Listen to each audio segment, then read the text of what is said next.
Hello and welcome. आप देख रहे हैं बेंगलुरु अखबार। मेरे साथी नरेंद्र के साथ मैं हूं अशफाक अहमद सिद्दीकी। इंडिया की आज़ादी के बिल्कुल 5 साल बाद कर्नाटका के रानी बन्नूर के कैरानी शहर में खूबसूरत से ख़ानदान में खूबसूरत बच्चा पैदा होता है। वहाँ से भद्रावती और शिवमोगा में खेतों खलिहानों में खेल कूद कर पढ़ाई कर कर बड़ा होकर फिर बेंगलुरु का सफ़र करता है, फिर अपनी दुनिया सियासत में बनाता है। और आज से ठीक 25 साल पहले 96 और 97 में 2 प्राइम मिनिस्टर्स, एक आई के गुजराल, उसके बाद देवे गौड़ा, इनकी प्राइम मिनिस्टरशिप में बड़े बड़े ओहदे संभालते हैं। Information broadcasting ministry, aviation ministry, और इनको नाम कहा जाता था हाफ प्राइम मिनिस्टर इंडिया। हमारे साथ हैं, उनका नाम है चांद मोहम्मद इब्राहिम, जिन्हें दुनिया मास्टर ऑफ ऑरेटर कहती है, जिसे सीएम इब्राहिम कहते हैं। सर, सबसे पहले बेंगलुरु अखबार की तरफ से, हमारे चाहने वालों की तरफ से, घर वालों की तरफ से आपको आपके जन्मदिन की बहुत बहुत मुबारकबाद। अल्लाह सुब्हान व तआला से दुआ कि आपको ऐसी सेहत और हयाती दे कि करोड़ों करोड़ों इंसानियत को आपसे खिदमत हो और एम्पावरमेंट हो और ट्रांसफॉर्म हो गरीबों की लाइफ की। आमीन आमीन। बहुत बहुत शुक्रिया। तो मैं आपका मशहूर हूँ जी, आप घर तक जो आए हुए हैं जी, और हालांकि जन्मदिन मैं कभी मनाता नहीं। जन्मदिन का माना जिंदगी के 1 साल कम हुआ कर को सब खुशियां मनाते, हालांकि दुख मनाना जी, मेरा 1 साल कम होगा ना कर को। जी, और इसके साथ साथ आगे की जिंदगी के वास्ते दुआ करना कि अल्लाह पिछले में मैं अगर गलतियां किया हूँ जी, मुझे माफ कर, जी, आगे की जिंदगी अच्छी जिंदगी सुधार लग जाने की मुझे तौफीक अता फरमा। अल्लाह ये आमीन। इस दिन करने की दुआ है। अल्लाहुम्मा आमीन। तो हमारे चैनल की तरफ से एक छोटी सी आपकी गुलपोशी बहुत शुक्रिया। आपकी सालगिरह के लिए कबूल फरमाएं।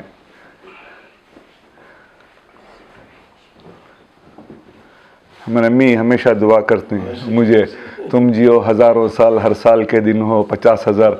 तो मैं भी वो मेरी अम्मी की दुआ मैं आपको पास करता हूँ, क्योंकि आप जैसे रहेंगे तो हज़ारों, क्योंकि आप एक ऐसी हस्ती है, आप beyond the Muslim minority, you are beyond everything. आपको पूरी ह्यूमैनिटी, जितने भी इंडिया में Hindus Muslim, particularly backward classes आपको बहुत चाहती हैं। हमने ये भी देखा है कि जब भी कोई पॉलिटिकल तकरीब होती है, अगर वो बीजेपी की हो, जेडीएस में हो, कांग्रेस, कहीं भी किसी भी पार्टी में, लेकिन आपको सुनने के लिए बहुत लोग आते हैं। ये कौन सा कनेक्ट है जो आपको लोगों के दिल से इतना तार आपको जोड़ता है? देखिए, मैं सियासत जो है एक मकसद के लिए कर रहा हूँ। जी, मकसद क्या है कि अवाम अन्नास को रियासत मदीना का तस्वीर आप देख लीजिएगा। उस रियासत मदीना में मुस्लिम भी थे, यहूदी भी थे, ईसाई भी थे, लेकिन इंसाफ सबको बराबर का था। हर आदमी खुशहाल थे।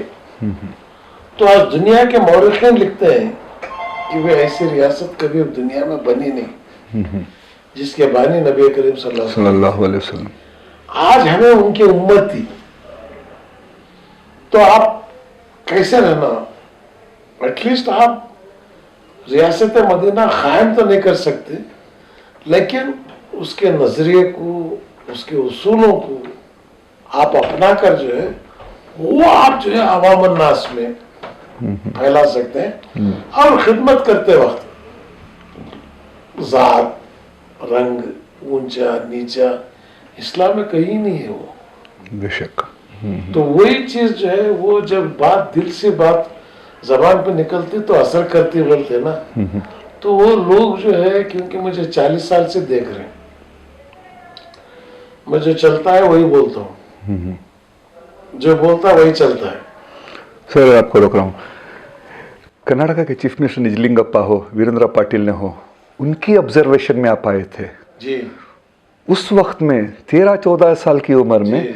आपको कहाँ से आपने स्पीच सीखा था या सियासत आपने जाना था कि चीफ मिनिस्टर आपको आइडेंटिफाई करता है? ये देखिए, ये एक चीज इसमें, एक चीज मेरी माँ की दुआ माशाल्लाह, और दूसरा बचपन से ही जो है मुझे हर बुरी आदतों से पाक था मैं, सोहबत का असर, और ज्यादा पढ़ता जी, पढ़ना, तहकीक। कोई चीज़ अगर सामने आती तो मैं इमीडिएटली एक्सेप्ट नहीं करता था, तहकीक करता, उसके गहराई में जाता, खोज करके जो है देन मैं एक नतीजे को पहुंचता, यस दिस इज करेक्ट। अच्छा। तो वो जो है, जो तकरीर मैं जब किया फर्स्ट निजलिंगप्पा की वेलकम स्पीच 62 अक्टूबर में, शायद फरवरी मार्च 63 फौरन वो मुझे साथ लेके चले गए तकरीर के बाद। फिर वहां से वो बढ़ते बढ़ते बढ़ते बढ़ते बढ़ते बढ़ते किताबों का मुतालिबा करता हूँ और हर धर्म के बारे में जानकारी लेने की कोशिश किया। मेरे फ्रेंड्स कहते हैं सर, जो भी मेरे क्लासमेट्स से पहले कहते हैं, CM ಇಬ್ರಾಹಿಂ ವ್ಯಕ್ತಿತ್ವ ಹೇಗೆ ಅಂದರೆ ಅವ್ರಿಗೆ ಸಾಬರ್ಗಿಂತ ಜಾತಿ ನಮ್ಮ ಒಕ್ಕಲಿಗರಾಗಲಿ ಪರ್ಟಿಕ್ಯುಲರ್ಲಿ ಲಿಂಗಾಯತರು ತುಂಬ ಪ್ರೀತಿಸ್ತಾರೆ. ಏನಕ್ಕೆ ಅಂತಂದರೆ 12ನೇ ಶತಮಾನದ ಕವಿ ಬಸವಣ್ಣ ಬಿಗ್ಗೆಸ್ಟ್ ಫಾಲೋವರ್ ಫ್ಯಾನ್ ಯಾರು ಇಂಡಿಯಾನಲ್ಲಿ ಅಂದರೆ ನಂಬರ್ 1 CM ಇಬ್ರಾಹಿಂ ಕೊಡ್ಬೋದು, ಯಡಿಯೂರಪ್ಪನಿಗಿಂತ ಜಾಸ್ತಿ ಕೊಡ್ಬೋದು ಕತ್ತಿ. Best correct. देखिए हालांकि बसवण्णा की फिलॉसफी जो है 90% इस्लामिक फिलॉसफी हो जी, वहदानियत की आकार नहीं है, निराकार है, जात नहीं, रंग नहीं, भेद नहीं, ऊंच नहीं, नीच नहीं, देता जा। अच्छा, उससे जो है झूठ नहीं बोलना, गलत नहीं सुनना, गलत नहीं बोलना, अपने आप को बड़ाई नहीं करना, दूसरों की खिंचाई नहीं करना, ये चीज जो अल्लाह के रसूल सल्लल्लाहु अलैहि वसल्लम 1400 साल जो पहले बोले थे, 800 साल पहले बसवण्णा वही बोला। सर कन्नड़ा जुबान अपनी जगह है, लेकिन अब हल्ले कन्नड़ा कैसे आ गई सर? नहीं, क्योंकि देखिए कन्नड़ा 4 5 6 टाइप की है जी। मैं बोला ना, आप मुतालिबा करो जी पढ़ते जाओ, जी, दिमाग अच्छा होना रहा तो दिल अच्छा रहना, बेशक जब दिल पाक रहता तो दिमाग भी पाक हो जाता। बेशक तो दिल में आप अच्छा सोचते हैं तो दिमाग में भी अच्छी सोच आती है आपको। जी। तो इसलिए जो है पॉजिटिव थिंकिंग ज्यादा है, मुझे नेगेटिव थिंकिंग का आती नहीं। हाँ, दूसरी चीज क्या है, जब भी कोई चीज देखता हूँ तो फौरन उसका जवाब जो है वो खुदरत ऑटोमेटिक मेरे जबान में आ जाती है, वो इंस्टेंट जो है। और मैं कभी कोई तकरीर आज तक लिख नहीं गया मैं, वो हमें पता है सर। पार्लियामेंट में भी तकरीर होंगे, कहाँ भी होंगे, लिख जाना पढ़ना नहीं। 2 आवर्स 3 आवर्स सब्जेक्ट के ऊपर जो है अल्हम्दुलिल्लाह तहकीक करें, पढ़ें, कोशिश करें। अल्लाह का करम है, बुजुर्गों की दुआ है, माँ बाप की दुआ है। और मेरे उस्ताद थे खलील रहमान बोल के जी, टुमकुर के, उन्होंने हाई स्कूल में उन्होंने पढ़ाते थे। और कन्नड़ा टीचर रामराव करके थे जी, उन्होंने कन्नड़ा पढ़ाते थे। दोनों की भी बड़ी जद्दोजहद मेहनत है। सर अगर हम उर्दू ज़ुबान को देखें, कर्नाटका में उर्दू ज़ुबान और कन्नड़ा ज़ुबान को लें, ये आप राइट विंग रेडिकल्स क्या कहें कि प्रोपेगेंडा कहें, कुछ भी कहें, नरेटिव ऐसा फिक्स हो गया है कि Urdu is confined to Muslims and Kannada is a Hindus language. उसका एडवर्स इफेक्ट क्या हो रहा है, जितने 1 करोड़ मुसलमान कर्नाटका में होने के बावजूद भी वो समझते हैं कि कन्नड़ा गैरों की लैंग्वेज है, घर में अपनी बात करते हैं, जब कारोबार में तब कन्नड़ा बात करते हैं, वो भी टूटी फूटी। तो कन्नड़ा क्यों नहीं हम प्रमोट कर रहे हैं? मैं मुसलमानों को पहले से कह रहा हूँ, कन्नड़ा ही नहीं, हर जुबान सीखो। नॉलेज जो है बहुत बड़ी दौलत है वो। कन्नड़ा सीखो, इंग्लिश सीखो, उर्दू सीखो, संस्कृत सीखो। बोला मैं आपको, अगर संस्कृत अगर आप सीखते हैं तो आपको मालूम होता हकीकत क्या है। अगर वो कोई एक शर्ट भी अगर लेना है, कपड़ा लेना है, 4 दुकान जाते हैं तुम्हें। जब तुम्हें एक रिलीजन को अपने तो दूसरा रिलीजन क्या है वो भी तुम्हें माना। जब बाबा मुसलमान थे, मैं मुसलमान हुआ, इससे नहीं हुआ। वही you are Muslim just because your father is Muslim you have become Muslim, no. You must go deeply in your own religion and you study other religion also, then you will know what is your religion. Sir आप जब centre में थे, planning commission में भी थे, नाजरीन काफ़ी लोगों को एक चीज़ नहीं पता है जो आज आपके सामने खुलासा, थोड़े बहुत लोग जानते होंगे लेकिन मेजॉरिटी नहीं जानते। जब 2013 में सिद्धरामैया CM बनकर आए, उसके बाद सबसे पॉपुलर प्रोग्राम उन्होंने जो अनाउंस किया दाल चावल फ्री में जो गरीबों के लिए अनाउंस किया, शायद किसी को पता हो ना हो, अनाउंस उन्होंने किया। उसके जो बैक कैमरा जो डायरेक्टर थे चेन्नई में जाकर ये जो पूरा रिपोर्ट ये पूरा तैयार करने वाले तो सीएम इब्राहिम साहब थे, जिनका नाम कभी भी किसी मीडिया में नहीं दिया, या सर सिद्धरामैया ने भी कभी बताया नहीं। सर आज उसके बारे में खुलासा कर दीजिए सर, इतनी पॉपुलर प्रोग्राम था। प्रोग्राम, क्योंकि मैं प्लानिंग कमीशन का डिप्टी चेयरमैन था। रुपए को 1 किलो चावल दिए जी, उसके बाद 7 केजी चावल फ्री दिए, तेल, उसके बाद जो है दाल दाने, लड़कियों के लिए LKG से लेके PG तक फ्री एजुकेशन, उसके बाद जो है साइकिलिंग, क्लोथ्स, लैपटॉप। इसके साथ साथ सबसे बड़ा प्रोग्राम मुझे फेवरेट था so mid day meal school में देने का, वो तो अन्नदासोह।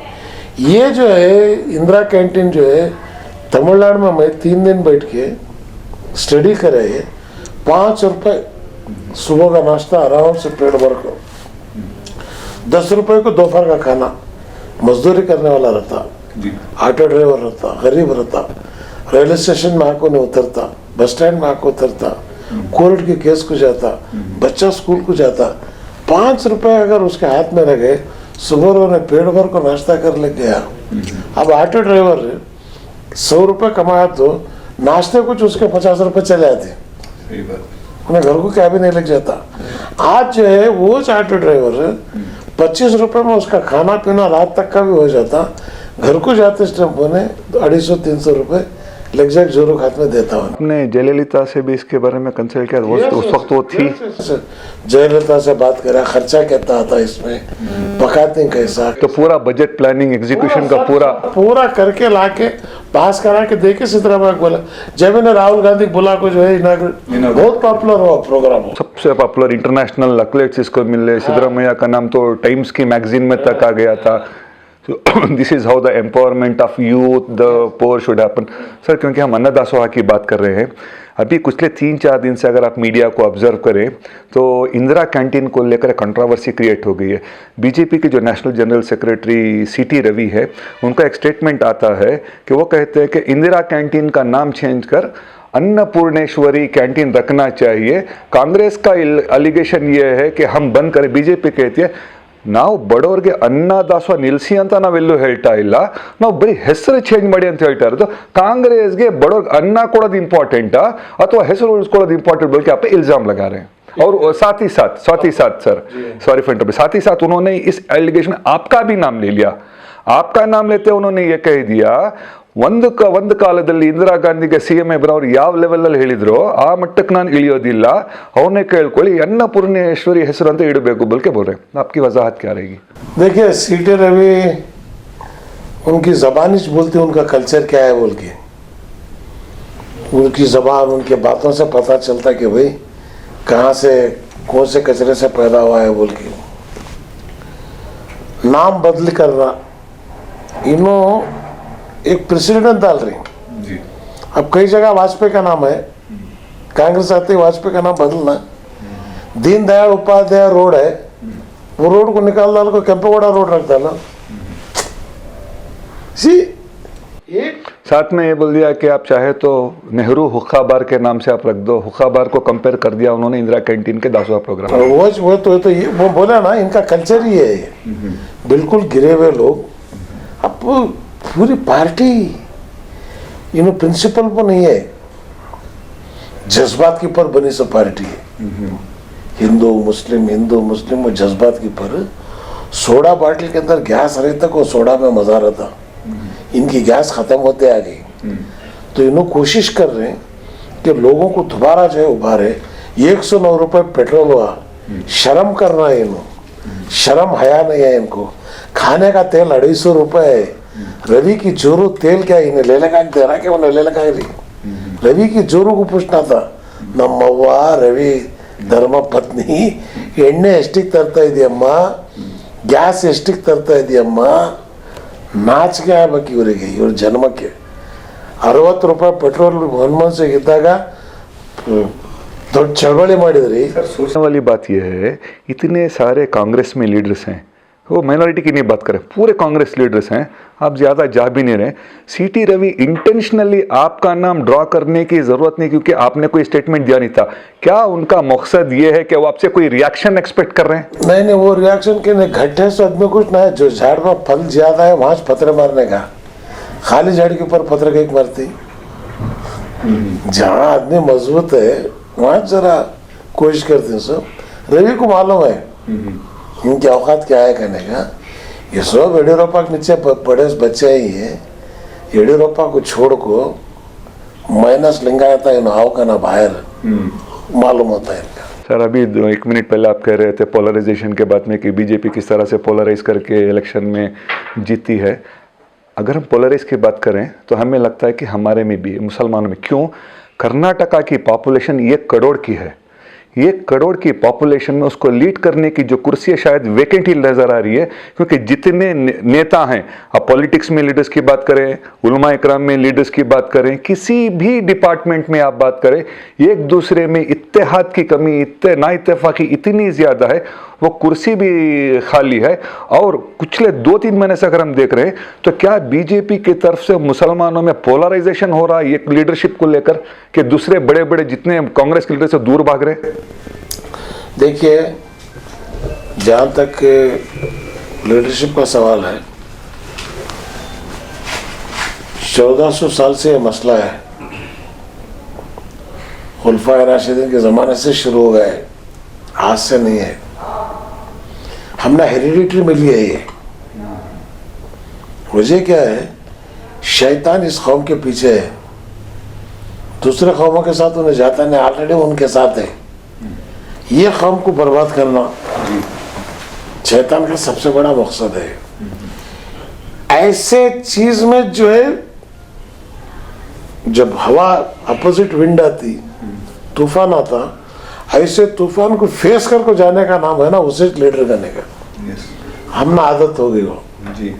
नो, मैं सक्सेस हूँ इसमें और आगे भी सक्सेस होता हूँ। कांग्रेस की गलती की वजह से 130 आने की जगह 80 है। अब कांग्रेस अगर, आपने शायद इलेक्शन से पहले सिद्धरामैया को यह बात बताई, प्रेडिक्ट की थी आपने कि आप कम आने वाले हो, फिर भी उन्होंने उस प्रॉब्लम को रेक्टिफाई नहीं किया। अपने ईगो में उन्होंने गया, उसका खामियाजा भुगतना पड़ा। तकब्बुर सबसे बड़ी खराब चीज है जी। कर्नाटक की आवाम तकब्बुर को कभी पसंद नहीं करती, ईगो को पसंद नहीं करती।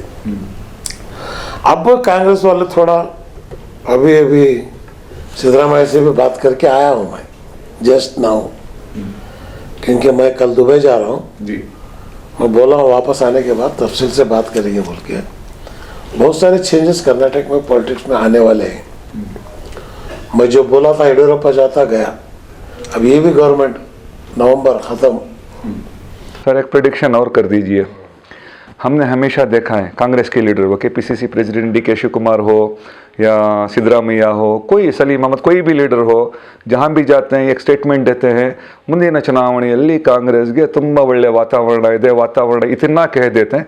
कौन सी मेट्रोलॉजिकल डिपार्टमेंट ने आपको प्रेडिक्शन सर्टिफिकेट दे कि कांग्रेस आने वाली है? क्या जेडीएस सो रही है, वो छोड़ देगी? वही तो है ना, ये लोगों की बेवकूफ़ी है। देखिए, कभी भी इनको सेल्फ पका को खैस वाले नवे लोग, रेडीमेड खैस खाना खैस वाले लोग। हमारा ऐसा नहीं है, हमें खुद पका को, राशन ला को, पीस को, कूट को, पका को खा को आदत है सब लोग हमें।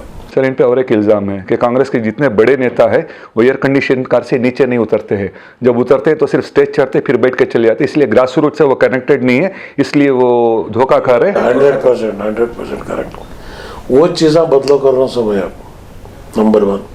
नंबर 2, मीटिंग को लोगों को लोगों को लोग आना, 250 लोगों को तकरीर करो, 250 लोगों को तकरीर करे तो फायदा नहीं। तो मैं लाई रहती 200-300 देखो, 3 घंटे पढ़ते तो बोले सुनती जाती, फायदा क्या? सर कोई भी कंपनी का, हर कंपनी में एक डिपार्टमेंट होता है, सेल्स एक ऐसा डिपार्टमेंट है जिससे चीज़ बिकती है। इसी तरह से कांग्रेस की पार्टी में देखें, आप एक ऐसे स्टार कैंपेनर हैं, चाहे वो लोकसभा को चुनाव हो, विधानसभा कोई भी हो, आपका नाम स्टार कैंपेनर में आता है, लेकिन जब पावर में आ जाते हैं, जब पोजीशन जिम्मेदारी देने की बात होती है तो वो आपसे नाराज क्यों हो जाते हैं, फिर भी आप उसी में लगे रहते हैं? नाराज देखिए इसमें क्या है, ये पार्टी छोड़ना नहीं, छोड़ना नहीं, छोड़ना नहीं। Still confused? नहीं, कंफ्यूज में क्या भी नहीं मैं। क्या है भाई, एक घर तुम्हें छोड़ रहे तो दूसरा घर रेडी होना ना। बस स्टैंड में तो नहीं रह सकते। अब बल्ला की घरा तैयार हो रही। सर हमने सुना जेडीएस से आपको नहीं, वहां से भी है, जेडीएस से भी MIM से बुला रहे हैं। नहीं, एमआईएम का तो सवाल ही नहीं पैदा होता। पता नहीं सोशल मीडिया में आपके नाम का एक फोटो लग गया 10 सेकंड का, आपकी स्टिल फोटो, लेकिन बैकग्राउंड ऐसे कह रहे हैं कि MIM आ रहे हैं, आप सदारत वायरल हो गया। नहीं, गलत। एमआईएम में कभी भी मैं ख्वाबो ख्याल में कभी भी मजहब के नाम पर कभी पॉलिटिक्स किया नहीं। मैं जी मजहब के नाम पर पॉलिटिक्स भी नहीं कर रहा। सर आप मानते हैं कि मुसलमानों की लीडरशिप में माइनॉरिटी में पोलराइजेशन हो रहा है? दिख भी रहा है सर। पोलराइजेशन किस चीज से हो रहा है? मैं आपको बताता हूँ सर, अभी रिसेंटली चामराजपेट के MLA के घर पे ईडी का रेड हुआ, ठीक है। जब से ईडी का रेड हुआ, 2 लीडर्स ने पॉलिटिकल डिप्लोमेटिक स्टेटमेंट दिया फेवर में, AKPCC प्रेसिडेंट और CLP के लीडर सिद्धरामैया ने। उसके सिवा सर जितने माइनॉरिटी के लीडर्स हैं, जो अपर हाउस हो, विधानसभा हो, राज्यसभा हो, लोकसभा को जो रिप्रेजेंट करते हैं माइनॉरिटी में, किसी ने भी एक पॉलिटिकल स्टेटमेंट फेवर में नहीं दिया, इंक्लूडिंग आप भी। तो क्या ये इत्तेहाद की कमी है कि एक दूसरे देखिए रेड हुआ, कहीं को हुआ, ये तो मालूम होना ना। उनका कहना है कि वो जो रेड हुआ दैट इज रिगार्डिंग एसेट, लेकिन PMLA एक्ट के हिसाब से अगर हम जाएं तो डिस्प्रोपोर्शनेट इनकम का एसेट का जो रेड होता है वो IT का होता है, ED का नहीं होता है। ओरिजिनल क्या स्टोरी है सर? जब बीमारी नहीं मालूम होती तब तक दवा देखो, फायदा नहीं। अच्छा, मुझे फौरन भड़क को बयान देखो, मुझे इज्जत की है बाहर, उल्टा सीधा नहीं बोलता मैं। बोला तो भी मोदी को बोला जी, दीवाने खात में उस तरह देख शेविंग को बैठे सर का वो आकर जवाब नहीं दिया उन्हें आज तक।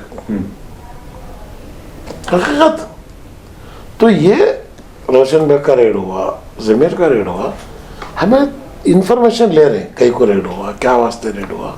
जब हकीकत सामने आती डेफिनेटली तो फिर आप आके आप स्टेटमेंट नहीं, आगे उसके बाद राय कैसा करना क्या करना सोच सकते। अब मैं अब 50 साल हुआ सियासत के अंदर, सेंटर में मिनिस्टर था, स्टेट में मिनिस्टर था, अल्लाह का करम है। आज बीजेपी भी मुझे उंगली नहीं दिखा सकती, करप्ट है, क्रिमिनल है नहीं बोल सकती।